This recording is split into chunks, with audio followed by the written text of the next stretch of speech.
it going, guys? This is Brandon from USF1 talking about the Spanish Grand Prix, and I would have to say that is probably one of my favorite races on the year. Obviously, it is overtake limited. The overtakes were actually like extended DRS zones.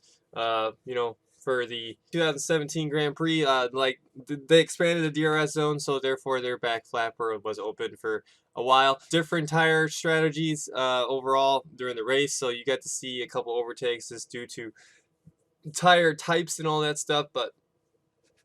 And it was a hot day, and rain ended up holding off, so that shook things up for a while, for a bit. Even though like the Ferrari does run better in hot weather than the Mercedes, but overall Mercedes just had better tire wear, tire drag, whatever you want to say.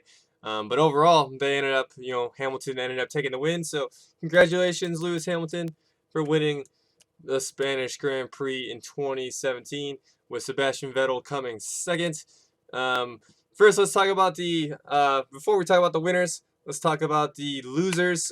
First, we'll start off with Kimi Raikkonen and Max Verstappen. They both were out on turn 1, lap 1. Yeah, when Bottas was already in turn 1, Raikkonen tried passing him on the outside, but then Verstappen was even on the outside of him, and they made like a little tire tap on Kimi, and then Kimi went into Verstappen, and then both of those guys went off track, and they were done for the day. And that little kid, I think he was French. He had like they ended up panning to him in the stands. He was a little Ferrari fan. He was crying so hard that Kimi Raikkonen was out of the race. But good thing for Kimi. Kimi's such a nice guy, and he brought him into the pits later and took a picture with him, gave him his hat and all that stuff. Kimi's such a good guy, and yeah, I felt so sorry for that kid, but it's always good to see such passionate fans in the stands. Since we're talking about stands, there's actually a lot of empty seats in that stands. I thought it was supposed to be really, really good, but yeah, just saying, guys. But yeah, and then also when we're talking about retirements, Van Dorn for McLaren, unfortunately retired. I forget what he ended up having. Van Dorn ended up accidentally turned in on Massa. It was on lap 35 or so, and eventually was out. Like, it just messed up his car. And then Valtteri Bottas, that he had an older spec Mercedes engine in his car, and he ended up having some mechanical failure in that engine. And it's unfortunate that Bottas couldn't follow up his win in Russia. Since we're talking about those guys, we'll just keep going up the order until P10. Lance Stroll, solid P16. Overall, the Williams was way off the pace, because even Massa came P13. They just do not. They even had to do 3 pit stops. Well, Stroll only had 2 pit stops, but Massa had 3 pit stops, and he ended up like the Williams car seems to be off the pace, at least at the moment. Palmer coming in P15, way behind even his own teammates. Something has to be going on with that Renault car, but Hulkenberg can take that car fast. Can make that car go fast. Palmer just can't. Maybe Palmer doesn't have any of the upgrades or anything like that. But overall, very disappointing day again for Palmer. Magnussen, K-Mag, my guys. We were doing pretty well. We're sitting in points, and then he ended up having a tire puncture near the end of the race, and he finished P14. Massa, as you know, already came P13, and he had the incident with Van Dorn. Didn't really seem to affect him all that much. But that Williams car, again, just seems way off the pace. Alonso qualifying P7 somehow, some way he got that car on the P7, but he ended up coming P12 on the day.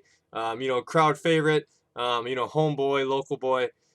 He had a lot of fans in the stands, and I'm sure they wanted to see him finishing the points, but just him even finishing a race is an accomplishment for that McLaren car. Coming P12 is great, and then we'll be seeing him tomorrow here in the States for the Indianapolis 500 practice around the oval and all that. And then Marcus Ericsson taking that Sauber all the way up to P11, which is great for Sauber.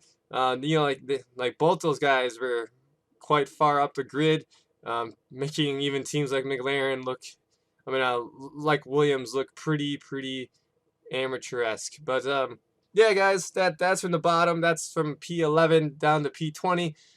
And let's start out with the top of the top of the grid. Hamilton and Vettel, as I already said, came P1 and 2. Ricardo, he ended up he was driving all day by himself. It seemed like in the entire race, but he ended up qualifying P3, and it's his first podium on the year. Red Bull's second podium overall. Sergio Perez and Esteban Ocon taking that Force India cars P4 and 5. Double points finish for them again. I think that is like 15 straight races where they have like both points for the like both cars are in the points. I could be wrong about that. My apologies if I am. But overall, that is great to see that both those guys on podium, not on the top 5. Even Esteban Ocon, he's having a solid campaign with Force India. Can give props to both of them, and Ocon especially. He can take in. He's getting even more comfortable in that Force India every day. Nico Hulkenberg, what a great signing he seems to be out to be. Coming P6 for Renault. Great drive for him, especially destroying his teammate Palmer, at least in pace. And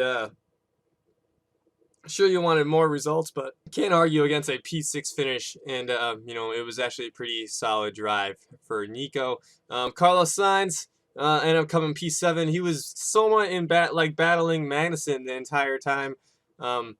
Then since the start of the race, they actually both came in at the same time for their first pit stop. Magnussen came out just in front of him, and Sainz even tried to try to get onto the grass, try to pass him on the pit exit, but that didn't really fly well. Magnussen just ended up cutting him off and taking off down the road, but it ended up just not even mattering. But he came P7, and pretty solid drive for Carlos Sainz. Pascal Wehrlein, oh my God, he's probably my driver of the day. Coming P8 in that Sauber. Especially since it's only his third or second race with this car. I think it's only his third race. Yeah, it's his third race in this car. And he ended up having a very solid drive, beating both his teammate, which also came P11. But overall, they beat the entire Williams team that day. And it's a great drive for Wehrlein, great drive for Sauber, great day for Sauber. Great day overall for those guys. Daniel Kvyat, Toro Rosso, coming P9, that makes a double points finish for Toro Rosso. Sure, to be very satisfied with those results, especially since Kvyat is sort of battling for his job right now, so he needs his best results as possible. I'm sure you would rather beat Carlos Sainz, but I'm sure he'll take a P9 any day of the week. And then Romain Grosjean taking up the final points position in the Haas. At coming P10. Unfortunate that he couldn't move up the grid. Don't know if Madison or him which one had the updated car for the Grand Prix itself, but I think it was Madison who did. So Grosjean coming P10 and an unupdated Haas car is a pretty solid result. But yeah, guys, what do you guys think of the Spanish Grand Prix at Catalonia? Was it one of your favorite races? Was it one of your least favorite races? I think it was definitely better than Russia. And I saw there was a lot of people fans of Russia, but yet Russia didn't have any overtakes whatsoever.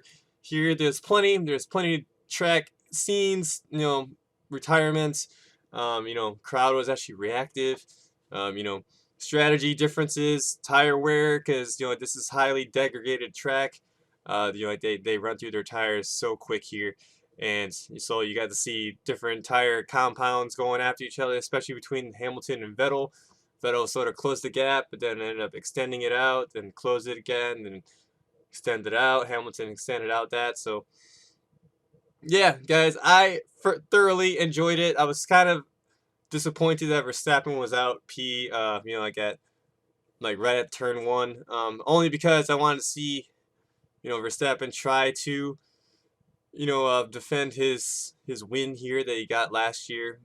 It's obviously both Mercedes drivers took each other out last year, but want to see him at least, put the pedal to the metal and see if he could somewhat get a podium or anything like that. But that just wasn't in the cards today. But yeah, guys, who is your driver of the day? Mine, I would have to say Pascal Wehrlein, and for obvious reasons, taking that car into the points. But what do you guys think? There could be multiple possibilities here, but yeah. Thanks for watching, guys. Subscribe if you're new.